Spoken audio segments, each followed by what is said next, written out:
Good evening, everyone. And I once more thank Overman Foundation for giving me the opportunity to deliver talks on Sri Aurobindo's The Future Poetry.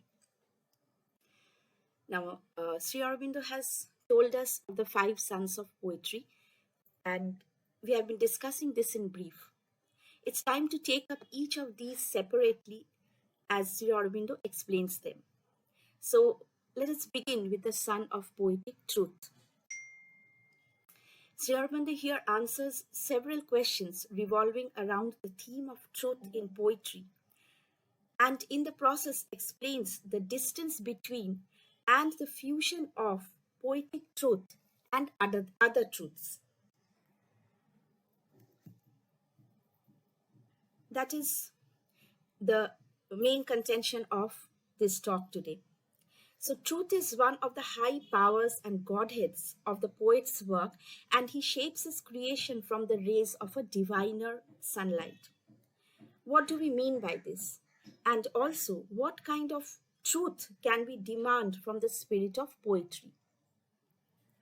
Sri Aurobindo says that truth has many definitions, and each of us, we have our own notion of truth, so that the meaning and concept of truth become ambiguous. And as far as poetry is concerned, there's a major objection that truth cannot feature in poetry.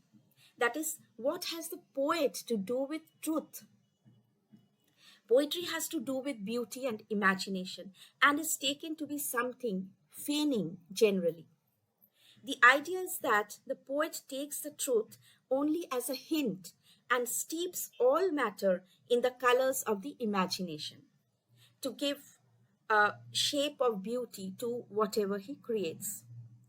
Evidently, such a conception of poetry leads one to think that truth and poetry are unconnected or very little connected. And art cannot project the direct truth. If truth is at all made the subject matter of art and poetry, it has to be dipped in the hues of the imagination and transformed and transfigured in and as art and poetry. That is, art is not an imitation or reproduction of outward truth, but makes the external life and nature more inwardly true by the aid of his transmuting faculty. This is one view of looking at the idea of truth as regards poetry. But this is countered by an opposite view, which holds that poetry deals with the stark reality of life in its most vital sense. It includes the reality of what we see and hear and touch and feel, the concrete dynamic fact of experience. And this reality is just transferred, not transformed, into rhythmic notes with image and word. And it is also believed that if poetry is to remain faithful to life, it must focus on the rhythmic movement, which shall help create a subjective correspondence with life, reproducing everything of life. So, the characteristic difference between the two views focuses on the need for beauty and imagination, or their superfluousness. In the realistic view, the demand for beauty is replaced by the need for power and force. And beauty can come in by the way, garbed in the strong colors of power and force. And what's more, beauty is not accepted if accompanied by her unreal, romantic, remotely ideal, perverse imagination. And these are some of Sri Aurobindo's words I have quoted here. So, going by this view, when things are shown in their full ugliness and sordidness, untransformed, the force of the vital reality comes to us vividly. And when the crudity and brutality of life are heightened in art, it gives us a different sensation. And in the hands of a powerful writer, it can become a work of wide appeal. And one great advantage of such a work is that it will demand no extra effort at understanding from the average man, because the truth of life comes hardly without any transformation. Sri Aurobindo gives as an example the poetry of the Anglo-Saxon mind, a robust masculine type which is the result of this kind of aesthesis. Now, apart from these two contradictory views, there is another view of truth, that is the old academic conception, Sri Aurobindo says. This is the truth of the cultivated intelligence and of a certain imagination consonant with reason. This is the classical or pseudo classical aesthesis, inclusive of familiar notions and queries whether philosophy and poetry have any compatibility, or whether the definition of poetry as criticism of life is valid or not. Now, adherents of this view generally display a dislike of free imagination and fancy and subtle and remoter things. The aesthetic mind conceives of its own idea of truth in its own way and according to its own standard of satisfaction. And as is usual, there are many theories. Sri Aurobindo says a multitude of counsels, and each focuses on one side of the norm of poetic creation, one facet of the poetic truth. And Sri Aurobindo says, and I'm quoting his words here, for the spirit of poetry is many sided and flexible in its processes, but firm and invariable in the central law of its nature. Unquote. And the Aurobindonian philosophy of poetic truth is beyond all these limitations. He conceives of truth as an infinite goddess, the very front and face of infinity and Aditi herself, as he says. In his discourse further on poetic truth, Sri Aurobindo begins by exorcising some misconceptions which we have been just talking about. First of all, he rejects the idea that truth and imagination can be at cross purposes. In fact, imagination, says Sri Aurobindo, is the very color of a creative process, and imagination and fancy can sometimes wear the mask of truth herself. Truth has many sources and many movements and many ways of expressing herself. Even error may sometimes serve her aim. So, poetry succeeds in giving us something of the infinite truth in its own opulent way. Poetry may take the material from any source, but molds everything according to its own law and casts it into a different mold by its own power. So, the truth of poetry may not be the truth of philosophy or science or religion, because here truth expresses and finds herself in a different way. Poetry has its own distinct method and mold and reveals a different facet of the infinite truth. So, see, for instance, Sri Aurobindo writes in his epic poem Savitri, and I'll read out some lines from this poem. He says, our range is fixed within the crowded arc of what we observe and touch and thought can guess, and rarely dawns the light of the unknown, waking in us the prophet and the seer. The outward and the immediate are our field. The dead past is our background and support. Mind keeps the soul prisoner. We are slaves to our acts. We cannot free our gaze to reach wisdom's sun. So these lines are from his poem. And this is the philosophy of the human mind and its limitations.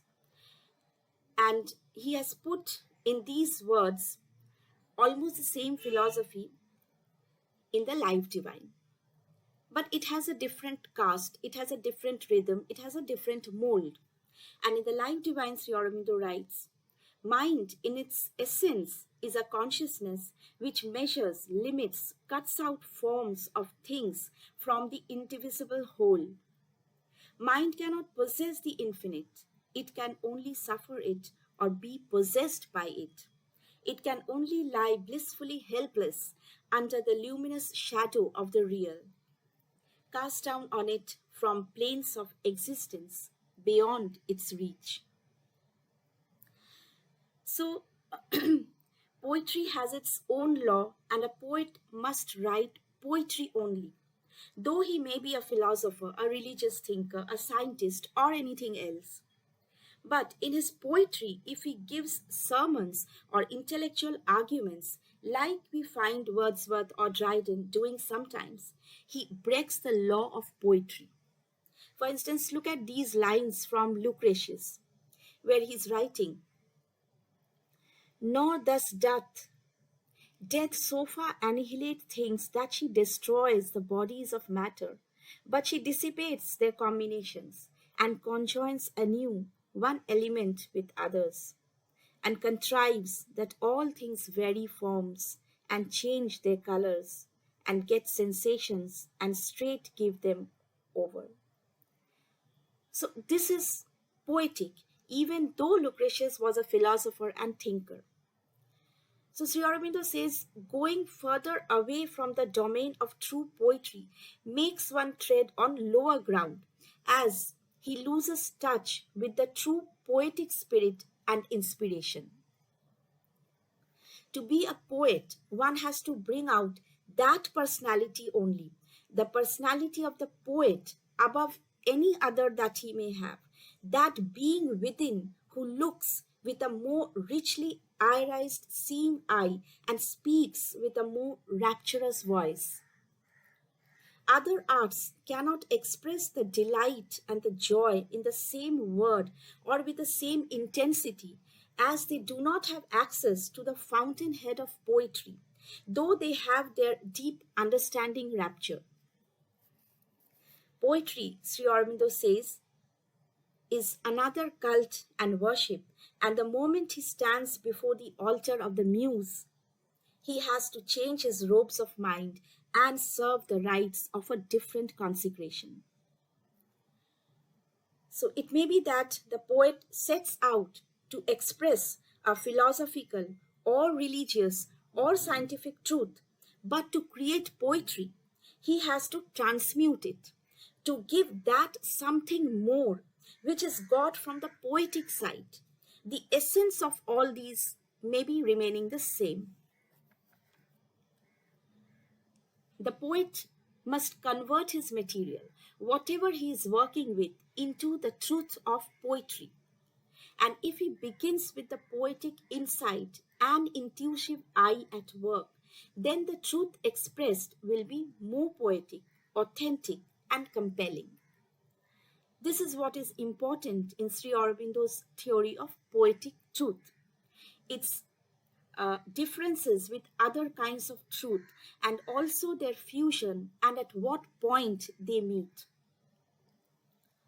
If poetry has to achieve all that it can in the fullest measure, it will bring within its domain much that it can share with philosophy, religion, even science, alongside the cultivation and development of the native beauty and power of its own manner and method. Now, Sri Aurobindo gives us an instance, the poetry of Rabindranath Tagore, and how a religious or philosophic truth is given a new significance and made beautiful by the transforming power of the poetic vision.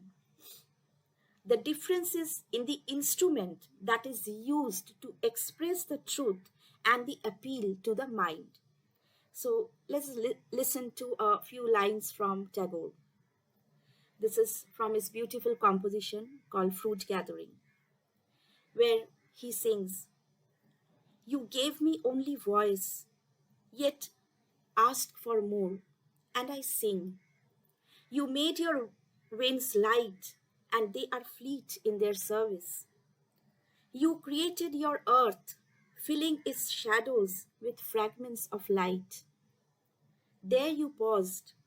You left me empty handed in the dust to create your heaven. To all things else you give, from me you ask. So Sri Aurobindo further explains how and why a gulf of difference is created between the poet's expression of truth and other kinds of truth. For instance, a philosopher's method is abstract, analytic. His content is mainly intellectual, and he perceives truth in the dry light of reason. Now, this is difficult for the ordinary mind to comprehend, and the method impossible for the poetic mind to follow. For the poetic mind seizes upon the truth at once, in a flood of light, in an ecstasy of the coming of the word, in leaping out of inspired ideas in succession, and in the splendors of form. The scientist, much like the philosopher, follows his intellectual reason and seeks for truth with microscopic scrutiny, analyzes the manifested universe, and with his sincere, painstaking effort manages to link facts and figures to arrive at a semblance of a connected whole. But the poet's mind can hardly be satisfied with things so mechanical. It seizes on the soul of things, delights in the wonder of things. The scientist, the philosopher, and others all move by intelligence, by intellectual reason. And whatever aspect of truth they seize upon is of the ideal or sensuous world. Even if they work under the power of intuition, they subject the findings of these truths also to the critical intelligence and establish them in the dialectical and philosophical and scientific way. But the poet proceeds by intuition and direct perception and stresses on the total image. His is the living truth of the form and life, and he seizes on the beauty and rhythmic harmony of things revealed to delight. The poet is far removed from the field of the scientist or the philosopher in these methods. And if truth from any other field aspires to become poetic truth, it must change greatly in its form and dyed in the warmth and color of poetry. So the meeting, the fusion, Sri Aurobindo says, is on the tops. At the base, there is a wide distance. For instance, the reasoning intelligence of the philosopher gives us a system of thought symbols. The philosopher's aim is knowledge for the sake of pure understanding. But philosophy, when it reaches its great height, if it can take truth alive in the spirit, like poetry, which achieves this by intuitive power, seizing the very self of the thing. And the best example of this fusion is perhaps the Upanishads, where poetry, philosophy, and religion become one. Their voices become indistinguishable in the choir. Okay, let us listen to one hymn of the Upanishads, where the poet seer says, "He who understands the manifest and the unmanifest both together crosses death through the unmanifest and attains life eternal through the manifest." So, of course, the Sanskrit original is more poetic. So, this is regarding philosophic truth and poetic truth. Similarly, there is also a pure intuitive science which discovers the deeper secrets of the psychical and psychophysical world. As an example, Sri Aurobindo says that Indian yoga is built and sustained on this process, which aims at turning the truth into a power of our psychical self. Now, this is akin to one of the higher aims of poetry, but the form of the two may be different. So, let us try to understand this with an example. Sri Aurobindo writes in Savitri about the yogic process of awakening of the Kundalini. And I quote these lines: out of the inconscious, soulless, mindless night, a flaming serpent rose, released from sleep. It rose, billowing its coils, and stood erect, and climbing mightily, stormily on its way. It touched her centers with its flaming mouth. As if a fiery kiss had broken their sleep, they bloomed and laughed, surcharged with light and bliss. Then at the crown it joined the eternal's space. So this is uh, something, the description of which we will get only in a prosaic rhythm from the yoga scientist. But here we get it in poetic terms. So the science of Kundalini Yoga is recounted in such beautiful poetic terms and rhythms here. And in a further canto, Sri Aurobindo has poetically described the full process in beautiful words and images of poetry. Now, similarly, the main motive of religion is to make clear and available the path of the soul to God. This it does by laying before us schemes of religious knowledge, religious conduct, moral instruction, worship, cults, awakening of religious emotions, and other things. The essence of religion is an aspiration of the soul for the divine and an effort to live in nearness with that and mold ourselves in the likeness of that.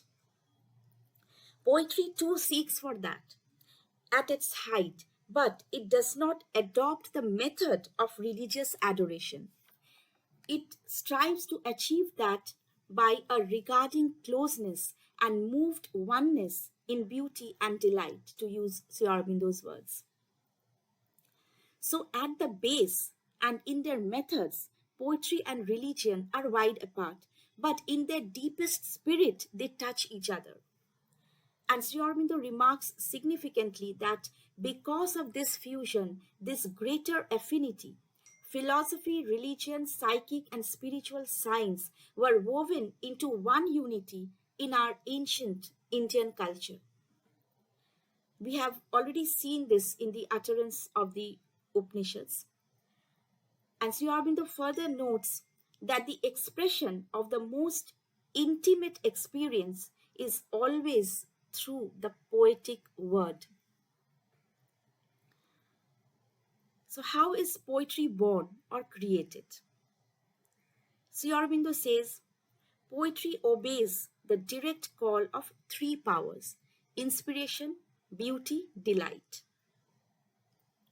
And the poet brings these to us and takes us to them by the charm of the inspired rhythmic word. And this is the essential function of poetry. Poetry begins, however, with simple, natural things. Growing in intensity, becoming more subtle, it creates a thing of beauty and aims to move the soul with aesthetic delight and makes it feel and see. At this stage, poetry has hardly any affinity with scientific or philosophical truth, moral betterment, or religious aspiration. But because it has somewhere a greater affinity with these, poetry achieves an equivalent of these things, but in its own way.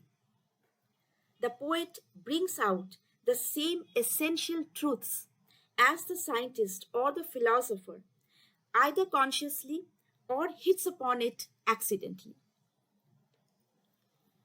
An example of approximation and difference may be found in the aims of religion and the method of poetry. For instance, religion commands us to love our neighbors, even our enemies. But this is so much against normal human nature that this kind of teaching is more often than not ignored by the common man. Only a few spiritual seekers can follow this, who have already realized the basic oneness of things. But that is really rare. So, how is this moral teaching, if we may say so, dealt with by the poet? Sri Aurobindo gives an example of the Sophoclean tragedy Antigone. In one of the exchanges between Cleone and Antigone, the latter is reproached for not feeling or expressing her hatred for a national enemy. And to this, Antigone proudly declares what her inner conscience wills. And she says, "Not to join in hate, but to join in love was I born." So here, Sophocles does not offer any moral or religious instruction, but puts the human being in a critical situation and allows the soul to speak. In Antigone's words are reflected a universal love, a natural affection, which is above even the claims of the nation. And on deeper analysis, we see that the greater truth behind the utterance is akin to the religious teaching of love thy neighbor as thyself, which is a great spiritual experience for one who can obey this command. So, that is a function of poetry. It does not deliberately or consciously set out to lay commandments, but brings in, as if by accident, the truth. The poet points to the truth and expresses it in his own special mold of poetic beauty and delight, and casts the seed of some high things in the mind. On the other hand, the poet of the Gita consciously lays upon the soul of man the idea of unity, moves him to seek for that experience. The Gita is a work of inspired reason, the utterances revealing a noble diction and rhythm with a visible strain of the religio philosophical. Yet the Gita is poetical because, as Sri Aurobindo says, here there is the visualizing and bringing home of the spiritual experience, sustaining emotion of the thing felt, and a touch of its life. And to continue in Sri Aurobindo's verse, and I'm quoting, "He is the greatest yogin who, come happiness by that or come grief, sees wherever he turns his eyes all equally in the image of his self." Unquote. In the Yajurved, also we find the same effect of the mantra on the soul, but in a less reflective voice than the Gita, perhaps. So let us listen to one utterance or one of the utterances of this Vedic seer, where there is the fusion of poetry and religious emotion, voicing the aspiration to the loving unity of all. And the Vedic seer sings in these words, "Where I am wounded, make me firm and whole. May all creatures gaze on me with the eye of the friend. May I gaze on all creatures. May we all gaze on all with the eye of the friend." So, Indian literature has continually projected the uniting alchemy of philosophical and poetic truths. The Rigvedic poetry, say for instance, or Vaishnav poetry, reveal the influence of the yogic and spiritual sciences. In modern times, a supreme example of this kind of fusion may be got in the poetry of Tagore, which displays the fruits of his sadhana in the poetry of his spiritual experiences and realizations. So I quote a line from his poetry. "Now it is time to sit quiet, face to face with thee. and to sing dedication of life in this silent and overflowing leisure. That is part of a song from his Gitanjali, where Tagore has expressed his realization of the living presence of God and the sense of the divinity surrounding him. So it's a theme of, we can say, many verses of Gitanjali. So, what we get in poetry, however, is not science or philosophy or religious preaching, but the vision and the inner experience of the poet, the spirit and power of sweetness, beauty, and delight. The poet can take his material from any province of the mind and work on it, because, as Sri Aurobindo says, all forms of human experience approach each other in their intuitions and inner vision and meet in the spirit. So the limitation is only in the manner of expression. Poetry necessitates the poetic way of seeing and subjection of everything to the law of poetic harmony. The distinction is in the aim of poetry. The primary function of poetry is to embody beauty in the word and give delight. And this distinguishes it from other branches of study or creativity, where the professed aim is to teach or pursue knowledge and truth of a particular kind or to serve an ethical aim. The poet seeks to illumine and lead the soul of man. The field of poetry is the soul experience. The appeal of poetry is to the aesthetic response of the soul to all that touches it. And all that can be made true and living to that experience is a fit subject of poetry, as all of it is poetic truth. But there are three things which can measure the power of a poetic utterance according to Sri Aurobindo. And these are, first, the inspired seeing, by which we get the idea of some reality of the self and world or other planes of existence. So take these lines as example from Sri Aurobindo's Savitri, which reveal the truth of other worlds in images of beauty. And these are experienced worlds. So it's about the yogi that Sri Aurobindo says. A vision came of higher realms than ours, a consciousness of brighter fields and skies, of beings less circumscribed than brief-lived men, and subtler bodies than these passing frames, objects too fine for our material grasp, acts vibrant with a superhuman light, and movements pushed by a superconscient force, and joys that never flowed through mortal limbs, and lovelier scenes than earth's, and happier lives.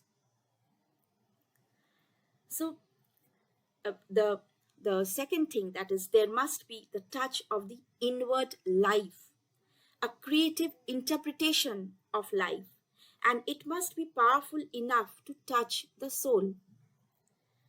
Then there must be the spiritual essence to which our inner being can respond. Others may give us intellectual or vital truths, but we look up to the poet for the more essential truth of things, their very power which comes from something eternal in the secret heart of things. The soul of the poet and of the hearer enter into direct contact through the vision, feel at the strongest a moved identity. And this can be made possible through intuition alone, which Sri Aurobindo defines as a direct spiritual perception and vision.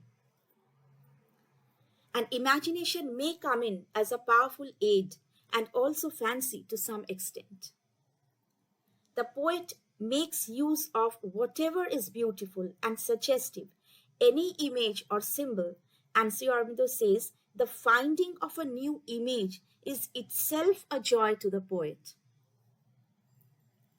And in turn, it brings joy to the hearer also, because to him is revealed a new significance of the thing, which now stands in a more opulent and disclosing light. Whatever the poet creates, even his fictions, he gives to it the immortality of truth. That is, the poet creates in the universal light of the sun of poetic truth, and the way the poet uses this light is the measure of his greatness. For some may catch only an isolated ray of the sun of poetic truth. Some may kindle a lamp in their own being with this light. Some may look at the earth through its radiance. Some may use the light to search the surge of life soul. Some may look upwards and glimpse the mid worlds and heavens and scenes of an immortal life. And Sri Aurobindo says the poet may also receive the negative light of the dark sun, which reveals to him the dark secrets of night or hell. But even here, the poet gives us the truth of these realms, as Sri Aurobindo himself has done in his poem. And I quote some lines again from Savitri, where Sri Aurobindo writes about his own experiences in these realms. It was a no man's land of evil air, a crowded neighborhood without one home, a borderland between the world and hell. Their unreality was nature's lord. It was a space where nothing could be true, for nothing was what it had claimed to be. A high appearance wrapped a spacious void. So, in symbolic poetic language, Sri Aurobindo has described the experience of a yogi in the dark world of the night. The poet may also wander in the earth's atmosphere or rise to worlds nearer to the sun, and a rare few may even look into the sun with unblinded eyes and see the splendor which is its happiest form of all, and therefore can sing, He am I, and find his identity with all. When the poet can reach the height and source of his intuitive powers and live in the fullness of this life vision and inspired reason, then he will get the deepest sight, the larger truth, and discover new things to be spoken. To throw light on the self of things, in some power and beauty of it, is after all the native aim of poetry, Sri Aurobindo says. And this function can be fulfilled when the poet rises to the level of the greatest intuitive mind and draws his inspiration from there. And this way, the poet shall have a great vision and will perceive the truth in a way other than that of the philosopher or the scientist or the man of religion. He shall have the vision of identity. He shall know God. He shall know freedom and immortality. He shall see the self of the infinite, the self of nature, the whole self of man.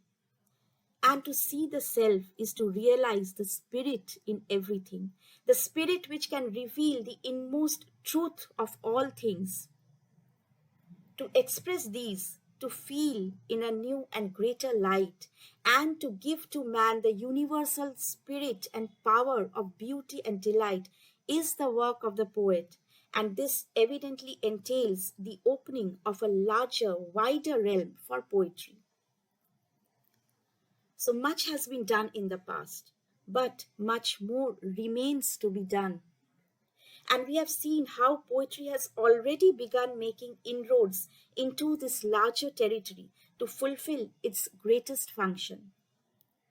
The noble strains in recent poetry point to the possibility of a continued vitality, an inexhaustible fount of inspiration in the direction of the greater poetic vision. And talking of the Vedas, Sri Aurobindo says, we have in the Vedas the symbolic imagery of the fountain of eternal truth, round which stand the powers of thought and life. And they lead their immortal dance round this fountain of truth under the happy vigilance of the Mother of Creation and Bride of the Eternal Spirit. The poet can have access to this source, this fountain of truth in the superconscient mind, says Sri Aurobindo. And from there he shall bring to us the vision of that truth, make us see the face of beauty and delight of the Mother of Creation. And one who can enter that superconscient mind in life with the waking self is the seer poet. And the highest power of the inspired word that is uttered from this source by the seer poet is the mantra. Let us listen to one mantra from the Upanishads, where the seer poet says, O Pushan, the sole seer, O controller, O son, offspring of Prajapati, spread forth your rays and gather up your radiant light, that I may behold you of loveliest form. Whosoever is that person yonder, that also am I. Soam asmi. Or listen to another verse from the Isha Upanishad. Vayur anilam amritam athedam bhasmantang shariram. Om kratosmara kritam smara, kratosmara kritam smara. May this life enter into the immortal breath, then may this body end in ashes. O intelligence, remember what has been done. Remember, O intelligence, what has been done. This is how poetry carries us beyond life and death, the poetry that is the mantra. So, thank you so much.